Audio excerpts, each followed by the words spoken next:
এখন একটু লিখে দেখি কাজ করে কিনা। এখন সবকিছু ঠিক আছে। আমরা এটাকে এই পাশে নিয়ে যাব। ওকে,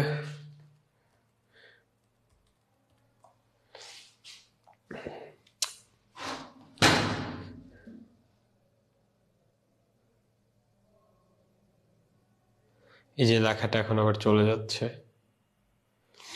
আচ্ছা, সমস্যা নেই।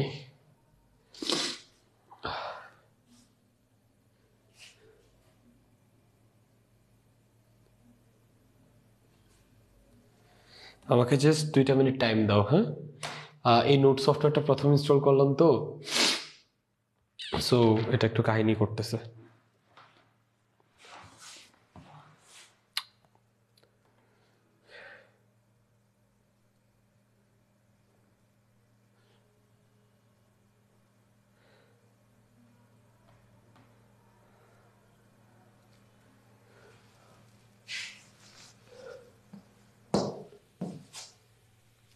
এখন সবকিছু ঠিকঠাক থাকতেছে, আই গেস।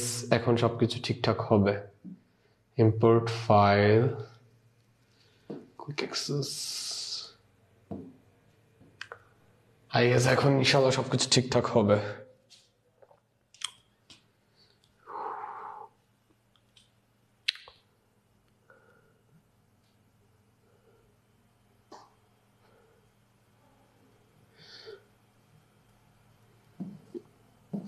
ইয়া, এখন সবকিছু ঠিকঠাক আছে।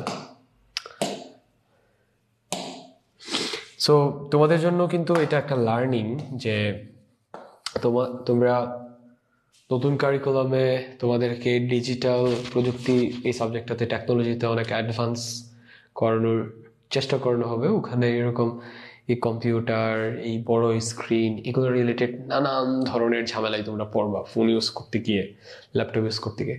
এরকম বিরক্ত না হয়ে ধৈর্য ধরে একটার পর একটা ট্রাই করবা, নতুনভাবে ট্রাই করবা, দেখবা একটা না একটা ভাবে সমস্যাটার সমাধান হয়ে যাবে। ঠিক আছে? আচ্ছা, ওকে, তাহলে আমরা শুরু করি। হ্যাঁ, তাহলে আমরা লাইভ ক্লাস আজকে আমরা আপাতত এখন ফোকাস করবো গাইডলাইন্সে। ঠিক আছে?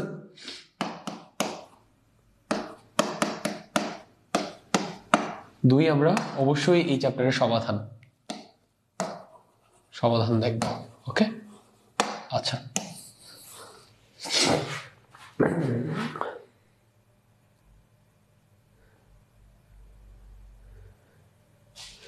এখন দেখি লেখাটা ঠিকঠাক আসে কিনা। ইয়া, ভাগ্যিস আসতেছে।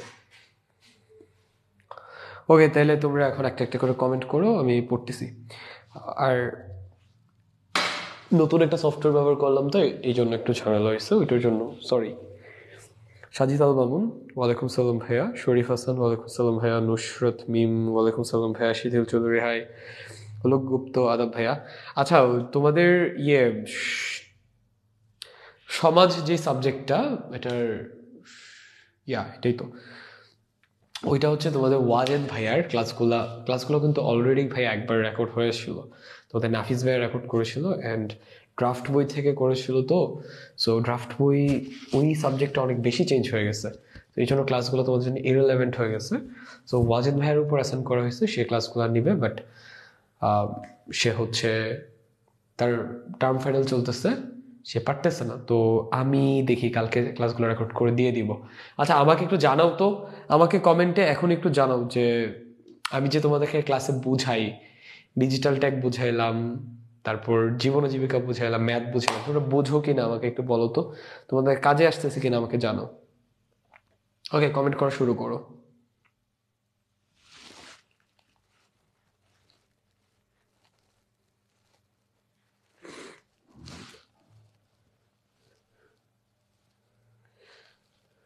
আচ্ছা, কার কার ক্লাসগুলা আবার বেটার ক্লাস দিয়ে রিপ্লেস করা উচিত হবে আমাদের, এটা একটা ফিডব্যাক দাও।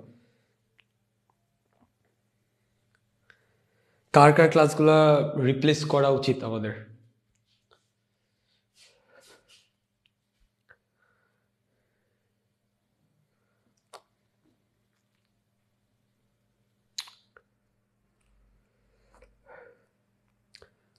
মোহাম্মদ নাবিল, তোমার এই কমেন্টটা দেখলে তোমাকে হচ্ছে মানুষজন বুলিং করবে, এসব বলো না।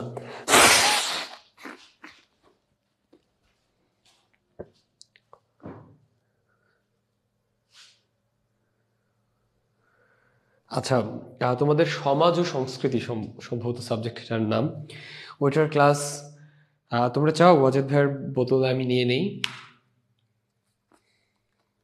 আচ্ছা, সায়েন্স গুলা করলেই হবে। বুঝলাম না, সায়েন্সের ক্লাস কে নিছো জানো তো? আনাস ভাই নিছে। আনাস ভাইয়ের ক্লাস নিয়ে তোমরা অভিযোগ করতেছো এত বেশি, কাহিনীটা কি আসলে? মানে ভাই কি এই ক্লাসগুলো মনোযোগ দিয়ে নেয় নাই নাকি?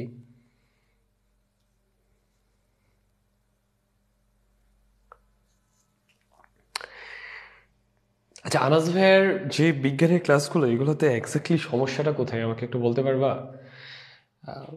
আমরা অবশ্যই রিপ্লেস করার, আচ্ছা অনেকগুলো টপিক ছিল না? এক, আনাস ভাইয়া কি ভালো মতো বুঝাইছে সবকিছু?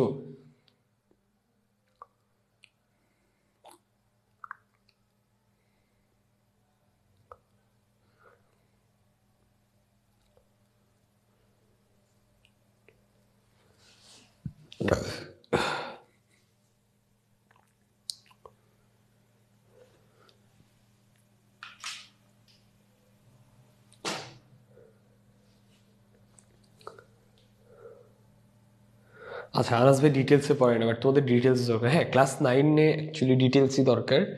অ্যাডমিশনের টাইমে গিয়ে 10-এ শর্টকাটে পড়লে কোনো সমস্যা নেই।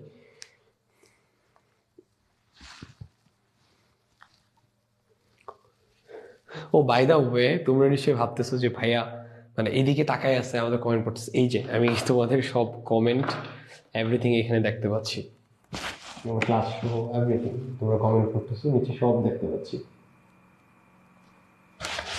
অ্যান্ড আমি এখনই শুরু করে দিব আর 30 সেকেন্ডের মধ্যে। অ্যান্ড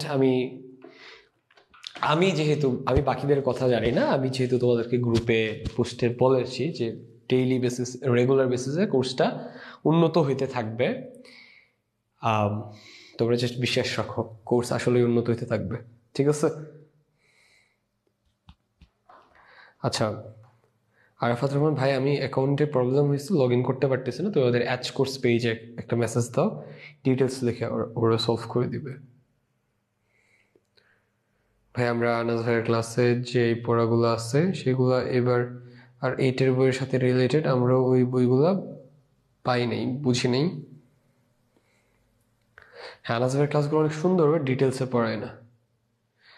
আনাজ ভাই বেসিক পড়ায় না। আচ্ছা ঠিক আছে, তোমরা এত কনস্ট্রাকটিভ ফিডব্যাক দিতে পারো, আমার থেকে ভালো লাগতেছে।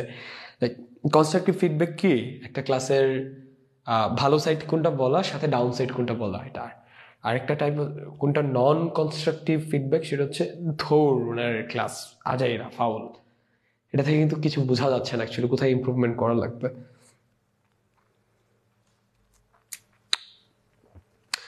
ওকে ডান। ভাই মেসেজ দিছে, 4 দিন হয়েছে, কোনো অ্যান্সার আসে নাই। তাহলে আরাফাত রহমান, তুমি তোমার মেসেজের স্ক্রিনশটটা আমাকে দাও, যে পেজের দায়িত্বে আছে ওকে আমি আমাদের টিমের যে গ্রুপ আছে হোয়াটসঅ্যাপে, ওখানে মেসেজ দিয়ে দিব। ও তাহলে দ্রুত চেক করবে। হ্যাঁ, আনাস ভাই মনে করতেছে তোমরা অনেক বেসিক টেসিক জানো অনেক কিছু, যে বাট ভাইয়ার মাথায় তো এটা কাজ করে নাই যে ক্লাস 9-এর সবাই তো আর বেসিক জানে না, এখানে তো সব ধরনের স্টুডেন্ট এনরোল করবে।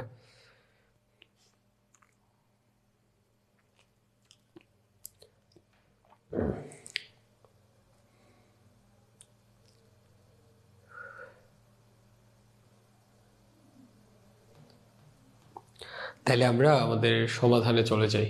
ঠিক আছে?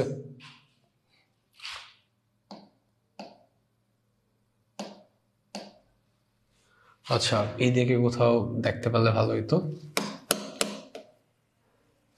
ও ইয়া, এখানে দেখা যাচ্ছে।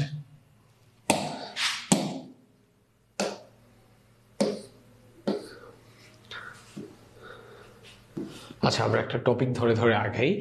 সবার আগে আমরা যেটা করছিলাম সেটা হচ্ছে এই চ্যাপ্টারের একদম শুরুতে ছিল, আমরা যদি একটু রিভিউ করি ভাইয়া, একদম সবার শুরুতে ছিল কি ছিল,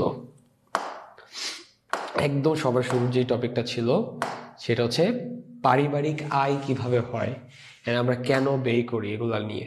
ঠিক আছে? তো পারিবারিক আয় কিভাবে হয়, প্রত্যক্ষ আয় একটা জিনিস ছিল, পরোক্ষ আয় একটা জিনিস ছিল। ওকে, আচ্ছা। তো এখানে তোমাদের একটা একক কাজ এখানে ছিল, সেটা হচ্ছে নিজ পরিবারের সদস্যদের সঙ্গে আলোচনা করে পরিবারের আয়ের উৎসগুলো খুঁজে বের করো। এটা একটা কাজ ছিল। 2 নম্বর কাজ ছিল নিজের এবং পরিবারের অন্যান্য সদস্যদের কি কি দক্ষতা আছে যা কাজে লাগে পরিবারের ব্যয় কমানো যায়, অর্থাৎ পরোক্ষ আয়ে ভূমিকা রাখা যায়, তার একটি তালিকা তৈরি করো। এই 2টা কাজই এই চ্যাপ্টারের উপর আরো একটা লাইভ ক্লাস হয়েছিল, আমি নিয়েছিলাম, ওইখানে আমি সলভ করে দিছি। এই চ্যাপ্টারের উপর আর কোনো লাইভ ক্লাস হবে না, ঠিক আছে? এটা লাস্ট লাইভ ক্লাস। আর এই চ্যাপ্টারের রেকর্ডেড ক্লাস তোমরা অবশ্যই আগে রেকর্ডেড ক্লাস দেখবা। যারা লাইভটা পরে দেখবা তোমাদেরকে আমি মনে করে দিচ্ছি, তোমরা 1 নম্বর রেকর্ডেড ক্লাস দেখবা। রেকর্ডেড ক্লাস দেখে নিজেরা এই একক কাজ দলগত কাজগুলো সমাধান করার ট্রাই করবা। রেকর্ডেড ক্লাসে ভালো করে বুঝাই দেওয়া আছে কেমনে সলভ করবা। ট্রাই করার পর যদি আটকায় যাও সেক্ষেত্রে সলভের হেল্প নেবা, কোর্সের ভিতরে সলভ অ্যাড করা আছে। এরপরে যদি তুমি না পারো এই লাইভ ক্লাসে এসে তোমাকে আমি একটু ডিটেলসে বুঝাবো, লাইভ ক্লাসটা দেখবা। ওকে, সো এগুলোর সমাধান আমি তোমাদেরকে ওখানে দেখাই দিছি। ওকে, আচ্ছা। তারপরে আমাদের টপিক ছিল হচ্ছে পারিবারিক আয় কিভাবে কিভাবে হয়, এটা তো বুঝলাম। এই আয়ের টাকাটা কিভাবে ভালো মতো ব্যয় করা যায়, সো দ্যাট অপচয় না হয়, এগুলো নিয়ে কথাবার্তা। পরিকল্পনা করে কিভাবে ব্যয় করা যায়। তো এখানে তোমাদের একটা কাজ ছিল, সেটা হচ্ছে পারিবারিক বাজেট তৈরি। হ্যাঁ, সো এখানে কোথায় চার্টটা, এখানে তোমাদের একটা কাজ ছিল, সেটা হচ্ছে তোমার পরিবারের 1 মাসের ব্যয়ের পরিকল্পনা তৈরি করা। হ্যাঁ, সো এই ছকটা পূরণ করে আমি লাস্ট এই চ্যাপ্টারের উপর যে লাস্ট লাইভ ক্লাসটা হয়েছে ওইটাতে আমি তোমাদেরকে দেখিয়েছি যে এখানে কি কি লিখতে হবে। আমি আমার নিজের ফ্যামিলির পারিবারিক ব্যয় তোমাদের সাথে শেয়ার করে বুঝিয়েছিলাম। সো ওই লাইভ ক্লাসটা দেখলে হয়ে যাবে। এটার 1 নম্বর একটা লাইভ ক্লাস আছে। হ্যাঁ, তোমরা জাস্ট গ্রুপে গিয়ে সার্চ করবে আর্থিক ভাবনা, তাইলে 1 নম্বর লাইভ ক্লাসটা চলে আসবে, 2 নম্বরটাও তো এখন যেহেতু হচ্ছে চলে আসবে। সো এটা তোমাদের কিন্তু কাজ ছিল। এটা ভাইয়া তোমরা যারা ভুলে গেছো আমি মনে করাই দেই, এটা তোমাদের কাজ ছিল, এটা কাজ ছিল। সো এই কাজটা যারা করে সাবমিট করছে, আমি কিন্তু কথা দিছিলাম যে সারপ্রাইজ আছে, আমি সত্যি ওদেরকে সারপ্রাইজ দিছি। সারপ্রাইজটা খুব বড় কিছু ছিল না, বাট এমন কিছু একটা ছিল যেটা সে প্রপারলি ইউটিলাইজ করলে, আমি কি সেটা বলবো না, ইউজ করলে তার লাইফ 10x কিংবা 20x কিংবা 50x পর্যন্ত বেটার হইতে পারে। সে পড়াশোনায় অসম্ভব রকমের ভালো হয়ে যাইতে পারে। তাকে আমি এমন একটা জিনিস দিছি, যেমন শিথিল চক্রবর্তী নামে একজন আছে, সে খুবই সিরিয়াস, সে রেগুলার বেসিসে কোথায় কি সমস্যা ওদেরকে জানাচ্ছে। হ্যাঁ, এন্ড সে কাজগুলো করে রেগুলার বেসিসে সাবমিট করছে। সো ওকে হচ্ছে আমি ওই জিনিসটা পাঠিয়েছি, আরো একজনকে পাঠিয়েছি। সো এখনো সময় আছে, যারা এই কাজটা কমপ্লিট করে গ্রুপে পোস্ট দিয়ে দিবা, আমাকে মেনশন দিয়ে দিবা, আমি তো তোমার জন্য সারপ্রাইজ রাখবো পুরোটা চেক করে। ওকে, আচ্ছা। তারপর ভাইয়া আমরা এই চ্যাপ্টারের শুরুতে তাহলে আমরা কি করেছি ভাইয়া, এই চ্যাপ্টারের শুরুতে আমরা পারিবারিক আয় কিভাবে হয় সেটা বুঝলাম, সেটাকে ভালো পরিকল্পনা মাফিক অপচয় না করে ব্যয় কিভাবে করতে হয় এটা দেখলাম, এন্ড সেখান থেকে সঞ্চয় কিভাবে করতে হয় এটা দেখলাম। সঞ্চয় করা হয়ে গেল, এবার ভাই এই টাকাগুলা সঞ্চয় করে ফালাই রাখলে তো কি বলছিলাম, টাকাগুলা কি ইনফ্লেশনের কারণে কোনো ভ্যালু কমতে থাকবে। আজকে যদি 500 টাকা দিয়ে তুমি একটা গরু কিনতে পারো, হ্যাঁ, আজকে থেকে 5 বছর পর ওই 500 টাকা দিয়ে তুমি একটা গরু কিনতে পারবে না, তুমি একটা ছাগল কিনতে পারবে। তার মানে টাকার ভ্যালুটা কমে যায়, কথা বুঝছো, পারচেজিং পাওয়ারটা কমে যায়। এটার জন্য কি করতে হয়, এটা থেকে বাঁচার জন্য টাকাটাকে সেভ করে না রেখে কোথাও ইনভেস্ট করতে হয়, বিনিয়োগ করতে হয়। বিনিয়োগ করলে যেটা হয় সেটা হচ্ছে টাকাটা বাড়তে থাকে, কথা বুঝছো। 100 টাকা ইনভেস্ট করছো, এটা 1 বছর পর 120 টাকা হয়, 2 বছর পর 130 টাকা হয়, 3 বছর পর 140 টাকা, এভাবে বছরের পর বছর বাড়তে থাকে। সো বাড়ার ক্ষেত্রে ভাইয়া কিছু কিছু এখন বিনিয়োগ যে করব, বিনিয়োগগুলো করার বেশ কিছু খাত আছে। কিছু খাত আছে যেগুলো থেকে অনেক বেশি প্রফিট পাওয়া যায় কিন্তু ভাইয়া রিস্ক বেশি। কিছু খাত আছে যেগুলোতে মাঝামাঝি মধ্যম ঝুঁকি, প্রফিটটা মাঝামাঝি। কিছু খাত আছে যেগুলোতে কোনো ঝুঁকি নেই, প্রফিটটা খুবই কম। সো এই চ্যাপ্টারে থার্ড পার্ট হচ্ছে বেসিক্যালি বিনিয়োগ কেমনে করতে হয়, মানে টাকা দিয়ে কেমনে টাকা বানাইতে হয়, এগুলো নিয়ে কথাবার্তা, কথা বুঝছো। সো এই পার্টটা হচ্ছে বিনিয়োগ নিয়ে, ঠিক আছে। এখান থেকে স্লাইডটা চেঞ্জ করতে পারলে ভালো হইতো। ও ওইখানে বারবার যাইতে ভালো লাগতেছে না। আচ্ছা সমস্যা নেই, আমরা এখান থেকে করতে পারবো। আচ্ছা আচ্ছা, নাইস। তো এখানে তোমাদের একটা গল্প ছিল, বিনিয়োগ আগ্রহী রহমান সাহেব, তোমরা রেকর্ড ক্লাসে দেখেছো যে সে কিছু টাকা তার ভাই বিদেশ থেকে পাঠায়, ওই টাকাগুলা ফেলে না রেখে কোথাও বিনিয়োগ করতে যাচ্ছে। তো সে তার দুজন বন্ধুর সাথে সে আলোচনা করে যে টাকাগুলা কোথায় বিনিয়োগ করলে ভালো হয়, কোথায় বিনিয়োগ করলে ওখান থেকে বেশি প্রফিট পাওয়া যাবে, কোথায় ঝুঁকিটা কম, এগুলো নিয়ে আলোচনা করে। হ্যাঁ, এটা হচ্ছে ওই পার্টটা। ওকে, আচ্ছা এখানে একটা দলগত কাজ ছিল, এই কাজটাও তোমাদেরকে আমি সুন্দর করে পোস্টার একে সলভ করাই দিয়েছিলাম। কথা বুঝছো? বিনিয়োগ সম্পর্কে তোমাদের কি কি ধারণা হইলো, এই পোস্টারটাও ডিজাইন করা তোমাদের কাজ ছিল। ঠিক আছে, সো যারা পোস্টারটা ডিজাইন করো নাই, স্টিল এটা এই কাজটা করে ফেলো, করে গ্রুপে পোস্ট দিয়ে দাও, দিয়ে আমাকে মেনশন দাও, দিলে তোমার জন্য সারপ্রাইজ থাকবে। ঠিক আছে, এটুক পর্যন্ত হচ্ছে আমরা লাস্ট লাইভ ক্লাসে সমাধান করেছিলাম। ওকে, আচ্ছা তারপর এবার তাহলে আমরা কি বুঝলাম, আমরা যখন টাকা পয়সা বিনিয়োগ করতে যাই আমাদেরকে দেখতে হয়, আমার গাছটা পড়ে গেছে।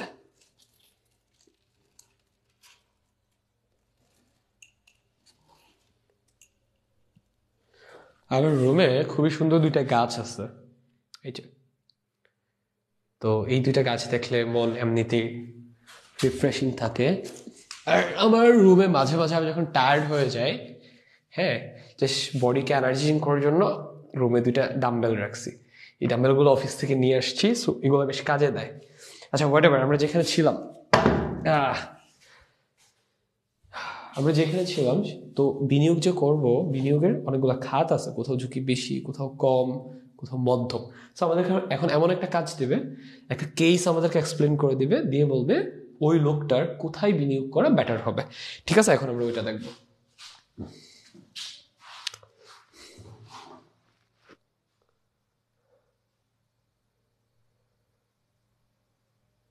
এগুলো সব তোমাদেরকে ক্লিয়ার করাইছি। ঠিক আছে, সব বোঝানো হয়েছে রেকর্ডেড ক্লাসে, এগুলো সব বোঝানো হয়েছে, সব। আমি বলছি তো 5 মিনিটে শেষ হয়ে যাবে।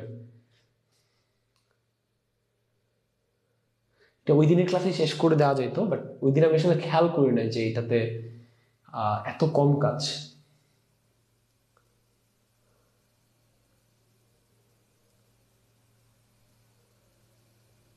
আমি এখানে কোনো কাজই দেখতে পাচ্ছি না। আচ্ছা যাই যাই যাই, সামনে যাই। এগুলো সব তোমাদেরকে আমি সুন্দর করে গুছায় গুছায় দেখিয়ে দিছি। সো এটা কাজ না, এটা বেসিক্যালি কোন খাতে বিনিয়োগ করলে কতটুকু ঝুঁকি বেশি, কতটুকু মুনাফা পাওয়া যায়, এগুলার একটা চার্ট। এই চার্টটা কোত্থেকে? জাতীয় সঞ্চয় অধিদপ্তর থেকে। ওকে, সো এখানে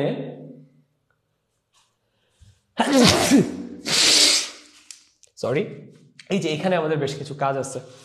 ঠিক আছে, তো এখানে আমাদের একটা পরিস্থিতি পড়তে বলবে, যেমন অর্পা বড়ুয়া। হ্যাঁ, অর্পা বড়ুয়ার কিছু টাকা আছে, সে ইনভেস্ট করতে চায়, তার সিচুয়েশনটা আমাদেরকে এক্সপ্লেইন করবে, এক্সপ্লেইন করে আমাদেরকে বলবে তার কোথায় বিনিয়োগ করা বেটার হবে। আমি তোমাদেরকে একটু মনে করাই দিই এখান থেকে, সেটা হচ্ছে বিনিয়োগ করার যে খাতগুলো আছে এই খাতগুলোর মধ্যে এটাকে বোঝা লাগবে।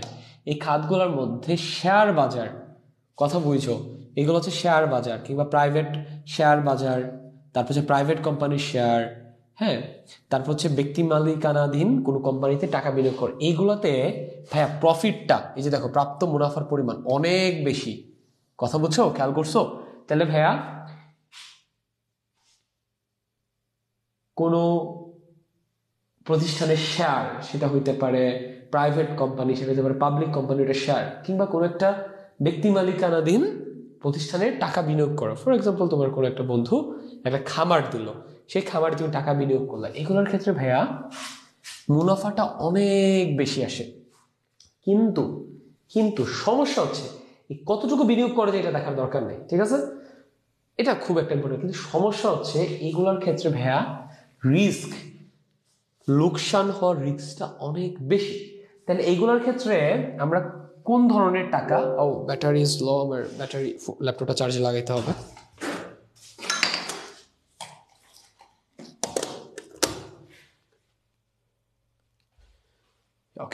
তাহলে ভাইয়া এই যে আমরা উচ্চ ঝুঁকির বিনিয়োগের জায়গাটুকু দেখতে পাচ্ছি, এখানে আমরা কোন ধরনের টাকা ইনভেস্ট করব? ধরো আমার হইতেছে আমার লাইফটা ভালো মতো লিড করার জন্য ধরো 10 লাখ টাকা দরকার। 10 লাখ টাকা অলরেডি আমার হাতে আছে, তো 20 লাখ টাকা আছে, দ্বিগুণ আছে। তারও বাইরে আরো 10 লাখ টাকা হুদাই পইরা আছে। ওইটা আমি জানি আগামী 5 বছরও আমার লাগবে না, 10 বছরও লাগবে না, কোথাও লাগবে না, টাকাটা পইরা আছে। ওই টাকাটা ফালাই রাখার তো কোনো মানে হয় না। ওই টাকাটা যদি আমার লসও হয় তাও আমার তেমন কোনো ক্ষতি হবে না। সেক্ষেত্রে কি কি উচিত হবে? ওই টাকাটাকে উচ্চ ঝুঁকির কোনো একটা জায়গাতে বিনিয়োগ করা, ওদের টাকাটা আরো বেড়ে যায়। ওই বাড়ানো টাকাটা আবার উচ্চ ঝুঁকিতে বিনিয়োগ করবো, ওদের আরো বেড়ে যায়। তাহলে এই ক্ষেত্রে কোন ধরনের টাকা ইনভেস্ট করা উচিত? যেটার উপর আমি নির্ভরশীল নই। ঠিক আছে, নির্ভরশীল নয়, এই গত বছর রেকর্ডেড ক্লাসে আমি বুঝাইছি। তারপর সেকেন্ড একটা ক্যাটাগরি আছে, সেটা হচ্ছে ভাইয়া এই ক্যাটাগরিটা। এই ক্যাটাগরিতে প্রফিটটা হচ্ছে মাঝারি। এই জন্য এগুলোর ক্ষেত্রে ঝুঁকিটাও কি মাঝারি। কথা বুঝছো? এইগুলো কি কি? এগুলো হচ্ছে ভাইয়া তুমি জমি কিংবা ফ্ল্যাট কিনতে পারো, স্বর্ণ কিনতে পারো, এবং কোনো প্রোডাক্ট কিনতে পারো। বাট কোনো প্রোডাক্ট কেনার ক্ষেত্রে, প্রোডাক্ট হইতে পারে সবজি, গরু, এনিথিং, ঠিক আছে, এগুলোর ক্ষেত্রে একটু ঝুঁকিটা একটু বেশি, কারণ সবজি নষ্ট হয়ে যেতে পারে, ফসল নষ্ট হয়ে যেতে পারে, গরু মারা যেতে পারে। ঠিক আছে, এইগুলোর ক্ষেত্রে আমরা কোন ধরনের ইনভেস্টমেন্ট করব? এগুলোর ক্ষেত্রে ইনভেস্টমেন্ট করব হচ্ছে আমার কাছে কিছু টাকা আছে, টাকাটা আমার লাগবে, টাকাটা হচ্ছে লাগবে বাট এখনই লাগবে না, কিছু বছর পরে লাগবে। কথা বুঝছো? এন্ড এই টাকাটা যদি আমার হারানো যায়, যদি লস হয়, খুব একটা সমস্যা হবে না। আবার সমস্যা হবে মানে হইতেছে আমার ব্যালেন্সটা কমে যাবে আর কি। মানে আমি টাকা পয়সার দিক দিয়ে একটু গরিব হয়ে যাবো, বাট আমি খেয়ে বেঁচে চলতে পারবো। উপরেরটা হচ্ছে ওই 10 লাখ টাকা যদি নাই হয়ে যায়, কিচ্ছু যায় আসে না। এটার ক্ষেত্রে এমন টাকা বিনিয়োগ করতে হবে যে টাকাটা না হইলে আমার লাইফ একটু কষ্টে কাটবে, বাট আমি মরে যাব না। কথা বুঝছো? এন্ড টাকাটা কিছু বছর পর লাগতে পারে। এই ধরনের এগুলো আমরা বলতে পারি যে মধ্যম নির্ভরশীল টাকা। এগুলো আমরা এখানে বিনিয়োগ করতে পারি। বিনিয়োগ করলে যেটা হয়, টাকাটা এখানে বিনিয়োগ করা আছে, রিস্ক নাই, টাকাটা লোকসান হওয়ার। এন্ড এগুলোর ক্ষেত্রে যখন দরকার হয় তুমি বিনিয়োগ থেকে টাকাটা তুলে আনতে পারবা। স্বর্ণ তো বিনিয়োগ করে রাখছো 10 লাখ টাকা, তুমি হচ্ছে স্বর্ণটা বেচে সাথে সাথে টাকাটা নিয়ে আসতে পারবা। জায়গা জমির ক্ষেত্রে সেম, জায়গা জমি বেচে টাকাটা নিয়ে আসতে পারবা। কোন প্রোডাক্ট কিনে রাখছো, প্রোডাক্টগুলো কি তুমি বেচে টাকাটা উঠাই নিয়ে আসতে পারবা। ঠিক আছে, আচ্ছা, তারপর ডান। তাহলে এখন আমরা দেখি এই কেসটা আমরা সলভ করি। অর্পা বড়ুয়ার বয়স মাত্র 28 বছর। যদি এটা সলভ করে দিচ্ছি, তিনি একটি স্বনামধন্য প্রতিষ্ঠানে ভালো বেতনে চাকরি করেন। প্রাপ্ত বেতন থেকে প্রতি মাসে তিনি উল্লেখযোগ্য পরিমাণ সঞ্চয় করতে পারেন। বর্তমানে তার সঞ্চিত অর্থের পরিমাণ 5 লক্ষ টাকা। তিনি তার সঞ্চিত অর্থ একটি লাভজনক খাতে বিনিয়োগ করতে চান। তাহলে একটা জিনিস দেখো, তার যে টাকাটা সঞ্চয় হচ্ছে, এটা কিন্তু এটার উপর সে নির্ভরশীল না, এবং সে লাভজনক খাতে বিনিয়োগ করতে চায়। তার মানে সে উচ্চ মুনাফা যাচ্ছে। তাহলে কি তুমি বলো, তার বিনিয়োগ পরিস্থিতি, তার কি হচ্ছে এখানে বিনিয়োগ করা ঠিক হবে নাকি এখানে বিনিয়োগ করা ঠিক হবে? এটার নিচে আরো একটা বিনিয়োগের সেক্টর আছে, ওইগুলাকে বলা হচ্ছে শূন্য ঝুঁকির বিনিয়োগ সেক্টর, কিংবা কি নিরাপদ বিনিয়োগ, যেমন সঞ্চয়পত্র কিনা, ব্যাংকে হচ্ছে টাকা ফিক্সড ডিপোজিট করা, এগুলা। ঠিক আছে, কিংবা সরকারি সঞ্চয়পত্র কিনা, এগুলা। তাহলে অর্পা বড়ুয়ার ভাইয়া কোথায় ইনভেস্ট করা ঠিক হবে বলো? অর্পা বড়ুয়ার অবশ্যই উচিত হবে কি এই কেসের কোন একটাতে ইনভেস্ট করা। ঠিক আছে, এখানকার যে কোনো একটাতে ইনভেস্ট করে দিলেই চলবে। তাহলে এটা এখানে লেখা দাও যে অর্পা বড়ুয়ার জন্য সর্বোত্তম বিনিয়োগ খাত নির্বাচন করো এবং যৌক্তিক কারণ ব্যাখ্যা করো। সো এখানে লিখবা যে অর্পা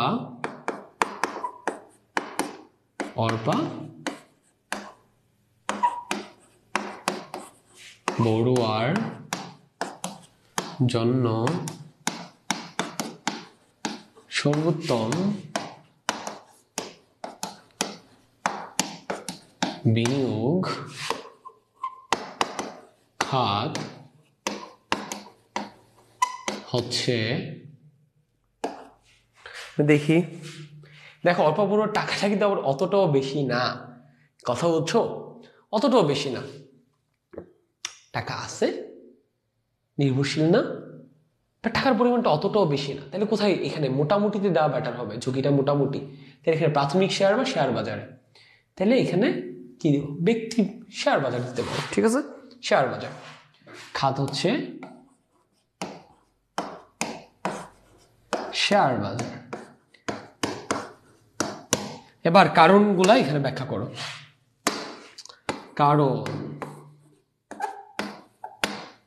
কারণ কি? কারণ এক, টাকাটার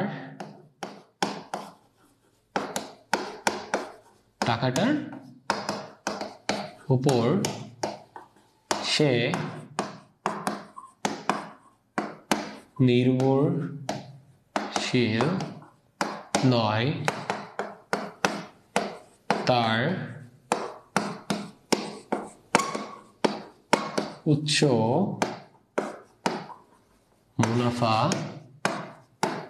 দরকার। নিচে লেখবা, যেহেতু টাকার উপর সে নির্ভরশীল নয় এবং তার উচ্চ মুনাফা দরকার, সেক্ষেত্রে সে যদি শেয়ার বাজারে বিনিয়োগ করে তাহলে সে উচ্চ মুনাফা পাবে। এই তো। তারপর এখানে আমরা একটু দেখি আরো ব্যাটার কোনো অ্যান্সার পাওয়া যায় কিনা, তোমরা একটু ভাবো আমরা আরো ব্যাটার কোনো অ্যান্সার দিতে পারি কিনা, একটু দেখি।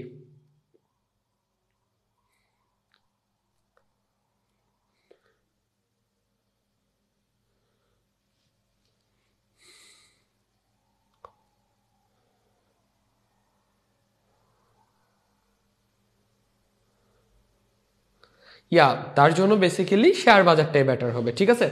তো আমি যদি তোমাদের সমাধান শীট থেকে এটা সমাধানটা বলি, এখানে তো আমি অ্যানালাইজ করে বুঝাইলাম, অর্পা বোরার জন্য সর্বোত্তম খাত হবে শেয়ার বাজারে বিনিয়োগ করা।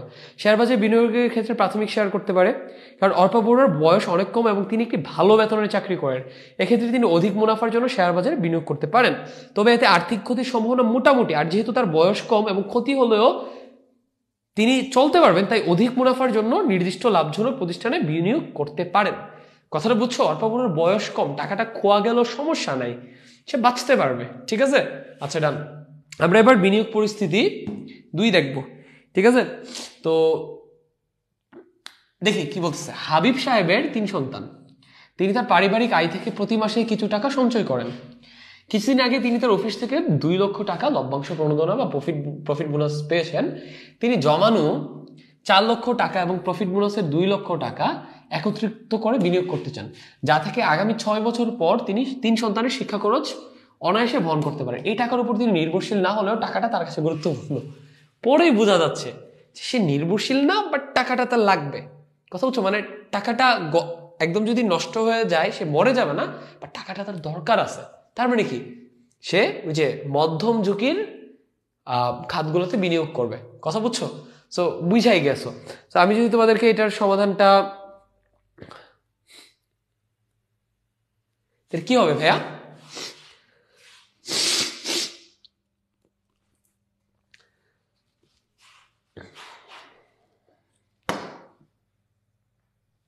আচ্ছা, জনাব হাবিব সাহেবের জন্য সর্বোত্তম বিনিয়োগ খাত নির্বাচন করো। তাহলে আমি বিস্তারিত লিখবো না, আমি শর্ট করে লিখে দিচ্ছি, সমাধানে বিস্তারিত লেখা আছে। তাহলে 1 নম্বরে সর্বোত্তম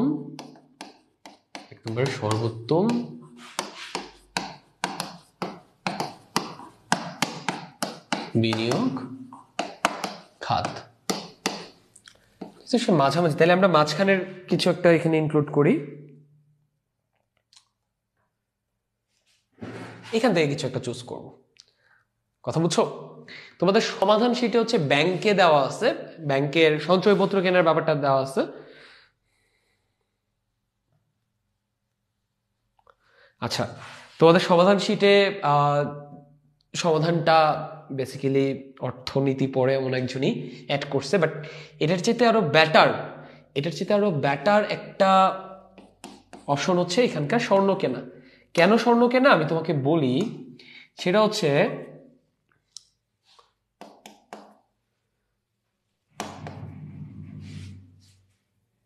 সে 2টা কাজই করতে পারে বেসিক্যালি। 2টা অপশন বলবো এখানে। এক হচ্ছে স্বর্ণ, 2 হচ্ছে ব্যাংকের সঞ্চয়পত্র। এই দুইটা থেকে তোমরা যে কোনো একটা চুজ করবা, কোনটা চুজ করলে বেটার হয়? ভাইয়া দেখো, তার টাকাটা সে নির্ভরশীল না, বাট তার এই টাকাটা লাগবে, টাকাটা তার বাড়াইতে হবে, ভালোই বাড়াইতে হবে। কথা বুঝছো? কারণ ওই টাকাটা দিয়ে সে তার সন্তানের পড়াশোনা চালাবে। কথা বুঝছো? তো টাকাটা মোটামুটি বেশ ভালো না বাড়লে সে কিন্তু পড়াশোনা করাইতে পারবে না। এটা চিন্তা করলে স্বর্ণ কেনা বেটার। স্বর্ণটা ইনস্ট্যান্ট সে কি করতে পারবে, ক্যাশ করতে পারবে। বাট এখানে কিন্তু বলছে যে তার হাতে 6 বছরের মতো টাইম আছে, 6 বছরের মতো টাইম আছে, সে 6 বছর রাখতে পারবে টাকাটা। এখানে দেখো 6 বছর, তাহলে যেহেতু 6 বছর টাইম আছে, স্বর্ণতে কিন্তু হালকা ঝুঁকি আছে, কিছুটা ঝুঁকি আছে, এটা বুঝো।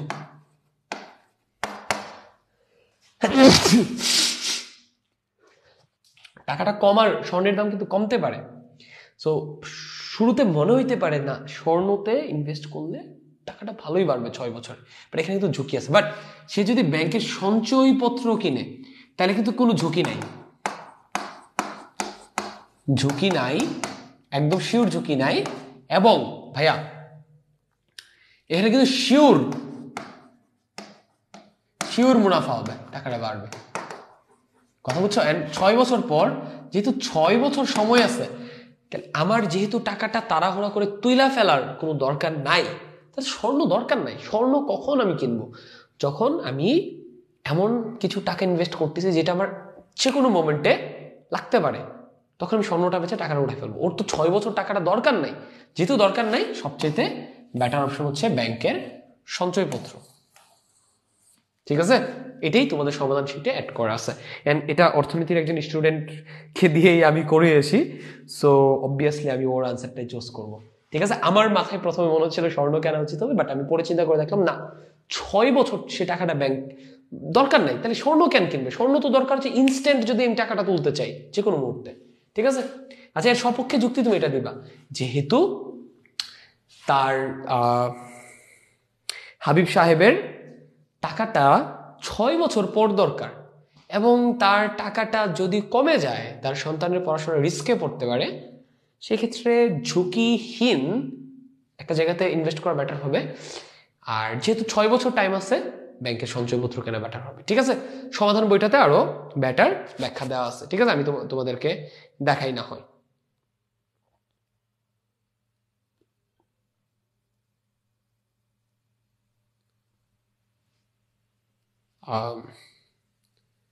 কোথায়? এই যে দেখো, এখানে আরো বেটার ব্যাখ্যা দেওয়া আছে। ঠিক আছে? এটা দেখলে হয়ে যাচ্ছে, এটা তুমি পড়ো, তাহলে বুঝা যাবে পুরোটা। জনাব হাবিব সাহেবের জন্য সর্বোত্তম বিনিয়োগ খাত হবে ব্যাংকে জমা রেখে মুনাফা লাভ। কারণ হাবিব সাহেব যেহেতু দীর্ঘমেয়াদী সময়ের জন্য বিনিয়োগ করবেন, তাই ব্যাংকে জমা রাখাটাই উত্তম হবে। এতে টাকা ক্ষতির কোনো সম্ভাবনা নেই, পরবর্তীতে তিনি প্রাপ্ত মুনাফা দিয়ে ছেলেমেয়ের পড়াশোনা খরচ চালাতে পারবেন। তাই জনাব হাবিবের জন্য ব্যাংকে টাকা জমা রাখাটাই বা বিনিয়োগ সর্বোত্তম হবে। ঠিক আছে? আচ্ছা, ডান। তারপর আমরা বিনিয়োগ পরিস্থিতি 3। জনাব উপল তঞ্চঙ্গা তার সঞ্চিত 2 লক্ষ টাকা বিনিয়োগ করতে চান, তার জন্য 3টি বিকল্প রয়েছে। আচ্ছা, বাজে কয়টা আমাদের?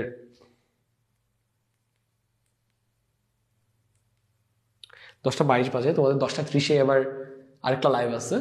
আচ্ছা, জনাব উপল তঞ্চঙ্গা তার সঞ্চিত 2 লক্ষ টাকা বিনিয়োগ করতে চান, তার জন্য 3টি বিকল্প রয়েছে।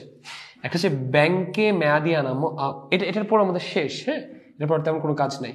ব্যাংকে মেয়াদি আমানত 3 বছর মেয়াদি সরকারি সঞ্চয়পত্র। তো এটাতে যদি সে ইনভেস্ট করে, সে মুনাফার হার পাবে 9%। এটাতে করলে 9%, এটাতে করলে মুনাফার হার অনেক বেশি। তো মুনাফা হিসাবায়নের সময়কাল, সে দৈনিক মুনাফা পাবে। এটাতে অর্ধবার্ষিক, এটাতে ত্রৈমাসিক। তাই ব্যাংকে মেয়াদি আমানত করলে দৈনিক যদি 9% করে পায়, 3 বছরে তো হিউজ টাকা হবে, তাই না? আমরা একটু দেখি এটা সমাধান কোনটা হওয়া উচিত।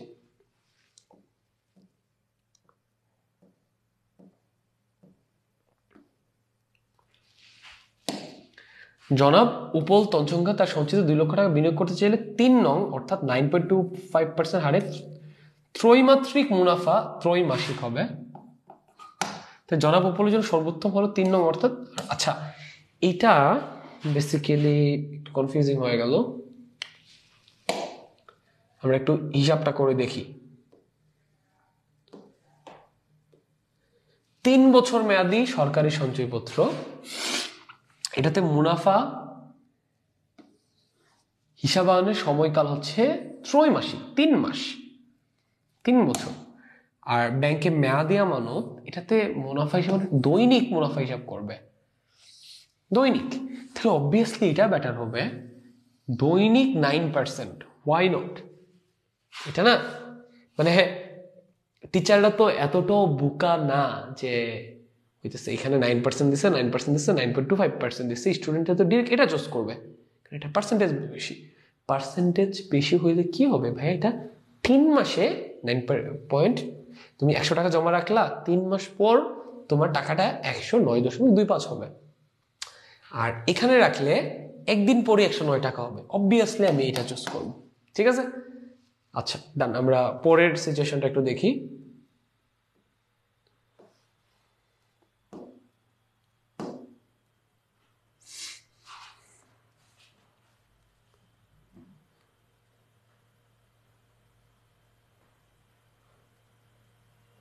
ডান, তারপর আর বাকি নাই। আচ্ছা এখানে তোমাদের একটা চার্ট দেওয়া আছে যে পরিবারের বর্তমান আর্থিক অবস্থা বিশ্লেষণের চেকলিস্ট। মানে তুমি কিছু টাকা ইনভেস্ট করতে যাচ্ছ, ঠিক আছে? তোমার পরিবারে কিছু টাকা পয়সা আছে, এই টাকাটা যে ইনভেস্ট করবা কোথায় ইনভেস্ট করলে বেটার হবে এটা চেক করার একটা চেকলিস্ট এখানে। তো ধরো নিয়মিত উৎস থেকে তোমার পরিবারের বার্ষিক আয় হচ্ছে ধরো 12 লাখ টাকা, ঠিক আছে? অনিয়মিত উৎস থেকে পরিবারের বার্ষিক অর্থপ্রাপ্তি মনে করো 2 লাখ, তাহলে বছরে 14 লাখ টাকা তোমাদের ফ্যামিলিতে ইনকাম হয়। পারিবারিক স্থাবর সম্পদের পরিমাণ যদি মনে করো 30 লাখ টাকা, 30 লাখ টাকার জমি আছে। পারিবারিক অস্থাবর সম্পদের পরিমাণ ব্যাংকে জমা টাকা, অন্যের কাছে পাওনা ইত্যাদি, এগুলো মনে করো মানুষের কাছে আর 5 লাখ টাকার মতো দেওয়া আছে। বার্ষিক পারিবারিক ব্যয় কত? তো বার্ষিক মনে করো বছরে প্রত্যেক মাসে 50,000 করে খরচ হইলে বছরে মনে করো 6 লাখ খরচ হয়। বার্ষিক পারিবারিক ব্যয় কত আকস্মিক? তো হুটহাট আর্জেন্সিতে দেখা যায় বছরে 1 লাখ টাকা খরচ হয়, কেউ অসুস্থ হইলে, কোনো অ্যাক্সিডেন্ট হইলে। বার্ষিক সঞ্চয়ের পরিমাণ কত? তো বছর শেষে দেখা যায় এই যে 14 লাখ টাকা ইনকাম হয় না, বছর শেষে দেখা যায় যে 7 লাখ টাকা সঞ্চয় হচ্ছে। বিনিয়োগযোগ্য অর্থের উপর পরিবারের নির্ভরশীলতা কেমন? এই যে টাকাটা যে সঞ্চয় হচ্ছে, এই সঞ্চয়ের টাকাটা কিন্তু ওদের লাগতেছে না, কথা বুঝছো? ওদের লাগতেছে না, বাট পরে লাগবে, তার মানে নির্ভরশীল না, বাট লাগতে পারে, তাহলে মাঝারি হবে। বিনিয়োগের আয় থেকে পরিবারের ব্যয় নির্বাহ করা হবে কি না? এখানে যে টাকাটা সেভ করা হচ্ছে এটা যদি বিনিয়োগ করে দেওয়া হয়, এখান থেকে তো পরিবারের ব্যয় নির্বাহ করার কোনো দরকার নাই। এখানে কোন ঘরে কি লিখবা এটা কমপ্লিটলি ডিপেন্ড করবে তোমার পরিবারের টাকা পয়সার অবস্থা কি এটার উপর, কথা বুঝছো? এখানে জাস্ট আমি একটা এক্সাম্পল দিলাম। পরিবারের আর্থিক দায়ের পরিমাণ কত? ধরো তোমার পরিবারে কোনো আর্থিক দায় নাই, 0 দিলা, ঠিক আছে? সো এইটার উপর বেস করে তুমি তোমার পরিবারের বর্তমান আর্থিক অবস্থাটা বুঝতে পারবে যে আমার পরিবার কি টাকা পয়সা ইনভেস্ট করার জন্য রেডি নাকি রেডি না, ঠিক আছে? আচ্ছা এখানে যে সিনারিওটা দেখতেছি এটা অনুযায়ী আমরা স্পষ্ট বুঝতে পারতেছি প্রত্যেক বছর শেষে 7 লাখ টাকা সেভ হচ্ছে। তার মানে অবশ্যই কি তাদের বিনিয়োগে যাওয়া উচিত। বিনিয়োগে যাওয়ার ক্ষেত্রে কোন ধরনের ঝুঁকিতে যাওয়া উচিত? মাঝারি ঝুঁকিতে, উচ্চ ঝুঁকিতে যাওয়া যাবে না, ঠিক আছে? এই 7 লাখ টাকা তাদের আপাতত দরকার নেই, বাট ভবিষ্যতে লাগবে। ওকে,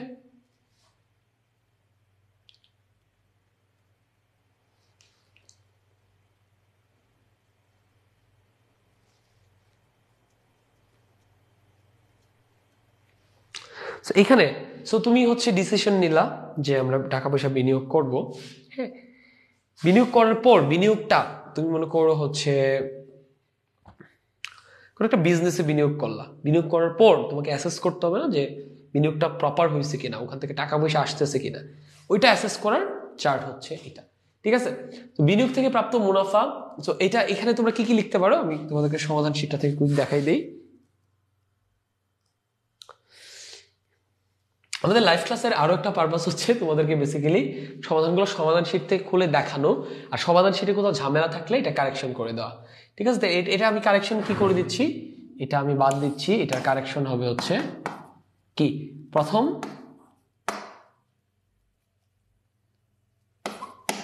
ক্ষেত্রে বিনিয়োগ, রিজন হচ্ছে ওটা ডেইলি বেসিসে মুনাফা পাবে। ঠিক আছে, আচ্ছা। তো তোমাদেরকে যদি এই লাইভ ক্লাসের সমাধানগুলো না দেখাই দিই, তোমরা দেখা যাবে কি করবা, তোমরা হচ্ছে এগুলো জীবনে খুলেও দেখবা না, বুঝছো? আচ্ছা, এটা কিন্তু ভাইয়া এটা আমাদের অ্যান্সার করে দেওয়া ঠিক হবে না, কারণ এটা কমপ্লিটলি তুমি তোমার পরিবারের জন্য টাকা বিনিয়োগ করবা কিনা, মানে পরিবার থেকে টাকা বিনিয়োগ করবা কিনা, বা কলেজের কোন অবস্থান আছে এটা তোমাকে অ্যাসেস করতে হবে। অ্যাসেস করার জন্য তুমি 4টা ব্যবহার করবা। আমি এক্সাম্পল দিয়ে বুঝাই দিতে পারি, বিনিয়োগ থেকে প্রাপ্ত মুনাফা পূর্ব পরিকল্পিত প্রত্যাশা পূরণে সক্ষম হয়েছে। যদি এরকম হয় যে হ্যাঁ আমি টাকাটা বিনিয়োগ করে কিছু প্রফিট চাইছিলাম, প্রফিট পাইছি, তাহলে হ্যাঁ লিখবা। যদি দেখো যে না আমি একটা গরুর পিছনে 50,000 টাকা খরচ করছি, ওখানে টাকাটা কইমা 40,000 হয়ে গেছে, তার মানে কি লস হয়েছে, তার মানে এখানে নাতে টিক দিবা। ঠিক আছে, বিনিয়োগ আয়ে প্রত্যাশার সঙ্গে প্রকৃত প্রাপ্তির পার্থক্য কতটুকু। যদি দেখো যে আমি 50,000 টাকা বিনিয়োগ করে আমি ভাবছিলাম 60,000 টাকা পাবো, এটা ছিল তোমার প্রত্যাশা, যদি দেখো যে না ঠিকই আছে 60,000 টাকাই তো পাচ্ছি, তাহলে লাগবা কি, উত্তরটা লাগবা যে প্রত্যাশা প্রাপ্তির পার্থক্য। যদি দেখো 50,000 তুমি 60,000 টাকা এক্সপেক্ট করছো, পাইছো 58,000 টাকা, তাহলে কি পার্থক্যটা খুবই কম লাগে। আর যদি দেখো যে না চাইছিলা 60,000 বাট পাইতেছো 52,000, 50,000 টাকা ইনভেস্ট করে, তাহলে খুবই বেশি লাগবা। বর্তমান বিনিয়োগের সময়কাল কোন পর্যায়ে রয়েছে, এটা কমপ্লিটলি ডিপেন্ড করবে তুমি কোথায় বিনিয়োগ করতেছো এটার উপর। অন্য কোনো খাতে বিনিয়োগের মাধ্যমে বর্তমান আয়ের চেয়ে বেশি আয় করার সুযোগ রয়েছে, দেখো যাচাই বাছাই করে দেখো। সো এই 4টা কমপ্লিটলি তুমি কোথায় বিনিয়োগ করতেছো এটার উপর ডিপেন্ড করতেছে। ঠিক আছে, আচ্ছা। পারিবারিক বিনিয়োগ, এখানে স্যাম্পল দেওয়া আছে। ঠিক আছে, এখানে জাস্ট কিছু এক্সাম্পল দেওয়া আছে সো দ্যাট তুমি এটা দেখে বুঝতে পারো। পারিবারিক বিনিয়োগ পরিকল্পনা তৈরির ধাপ 1 থেকে 4 অনুসরণ করে তোমার পরিবারের জন্য একটি বিনিয়োগ পরিকল্পনা প্রস্তুত করো। পরিবারের সদস্যদের সহায়তা নিয়ে পারিবারিক বিনিয়োগ ব্যবস্থাপনার কাজটি, এটা অ্যাকচুয়ালি কাজটা খুবই টাফ একটা কাজ। সো তোমরা হচ্ছে এই কাজটা যদি তোমাদেরকে টিচার করতে দেয়, তাই তোমরা যেটা করবা সেটা হচ্ছে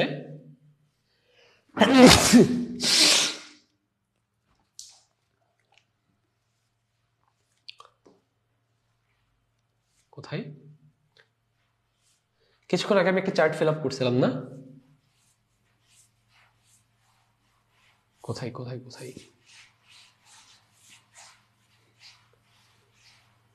10:31 বেজে গেছে। আচ্ছা কোথায় গেল,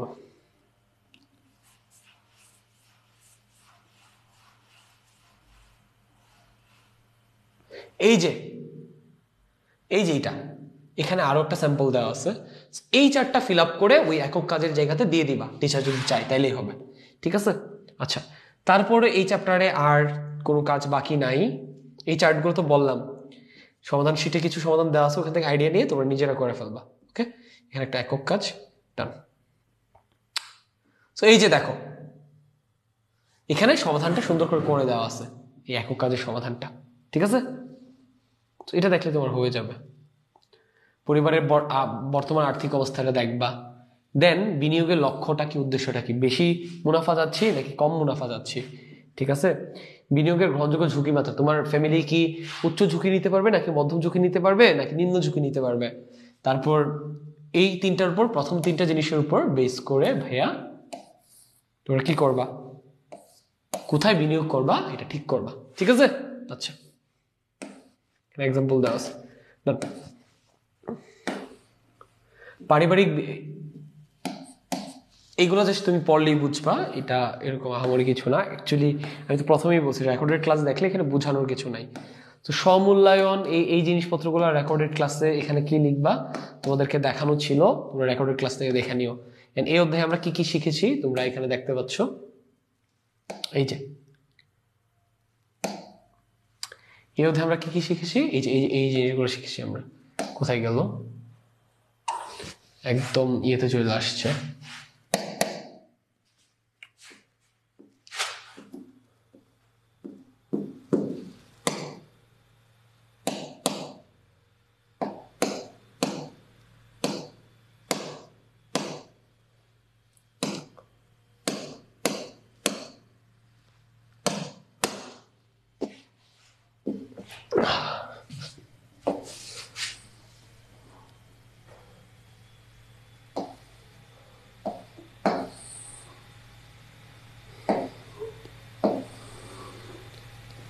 আচ্ছা এটা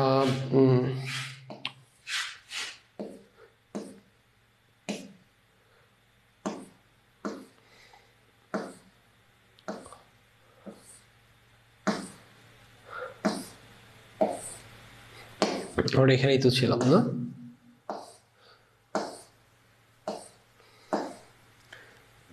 তো এই সমমূল্যায়নের জিনিসগুলা আমি ক্লাসেও একবার লিখে দিছি, এখানেও সমাধান শিটে দেয় আছে, তুমি দেখে নিতে পারো। ঠিক আছে, আমাদের টাইম অলরেডি ক্রস হয়ে গেছে। এর আমরা কি কি শিখলাম? তাইলে পারিবারিক ব্যয় কিভাবে বাড়ানো যায়, আয় কিভাবে বাড়ানো যায়, ব্যয় পরিকল্পনা কেমনে করতে হয়, বিনিয়োগ পরিকল্পনা কিভাবে করতে হয়, ঠিক আছে, এগুলা। বাকিটা তুমি এখানে দেখতে পাচ্ছ, এখানে তোমাদের শিক্ষকের মন্তব্য কালেক্ট করে নিবা। ঠিক আছে,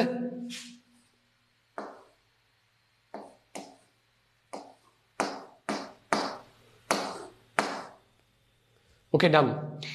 তাহলে তোমরা কি কি কমেন্ট করলাম একটু দেখি। আমি শিওর তোমরা বোর্ড হয়ে, কারণ আমি আগেই ওয়ার্নিং দিয়েছিলাম যে এই ক্লাসটা খুবই বোরিং হবে, কারণ এখানকার বেশিরভাগ জিনিসই তোমাদেরকে রেকর্ডেড ক্লাসে দেখানো হয়ে গেছে।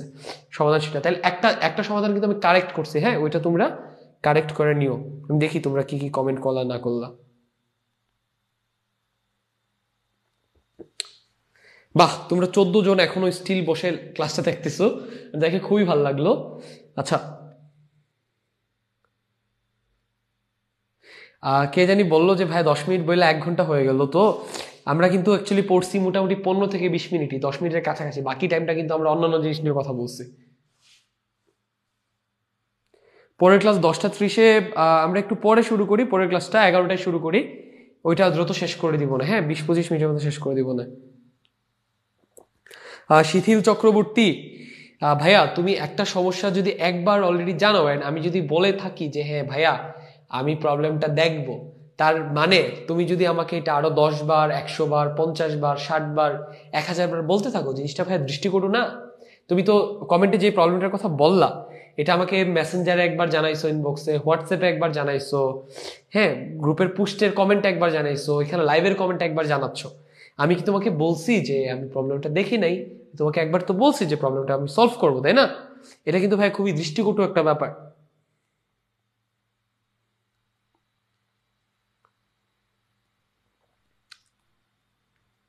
ওকে ডান, আমাদের পরের ক্লাসটা শুরু করতে হবে, 10:36 বেজে গেছে অলরেডি, তো আমরা এখানে শেষ করছি।